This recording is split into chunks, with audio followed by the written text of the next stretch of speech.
Hi all, ജോജൂസ് home ഗാർഡനിൽ ബൊഗൺവില്ലയുടെ cover size പ്ലാന്റുകൾ available ആണ്. നല്ല വെൽ റൂട്ടഡ് ആയിട്ടുള്ള ഹെൽത്തി ആയിട്ടുള്ള പ്ലാന്റ്സുകളാണ് നമുക്ക് അവൈലബിൾ ആയിരിക്കുന്നത്.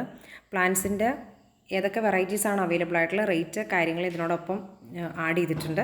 അപ്പോൾ താല്പര്യമുള്ളവർ നമ്മുടെ സ്ക്രീനിൽ കാണിച്ചിരിക്കുന്ന വാട്സപ്പ് നമ്പറിൽ നമ്മൾ കോൺടാക്റ്റ് ചെയ്യുക. പിന്നെ പ്ലാന്റ് സൈസും കാര്യങ്ങളെപ്പറ്റി ഡീറ്റെയിൽ ആയിട്ട് അറിയണമെങ്കിൽ നമ്മൾ ലോങ് വീഡിയോ ചാനലിൽ അപ്ലോഡ് ചെയ്തിട്ടുണ്ട്. ചാനൽ ലിങ്ക് താഴെ ടാഗ് ചെയ്തോളാം കേട്ടോ. താങ്ക്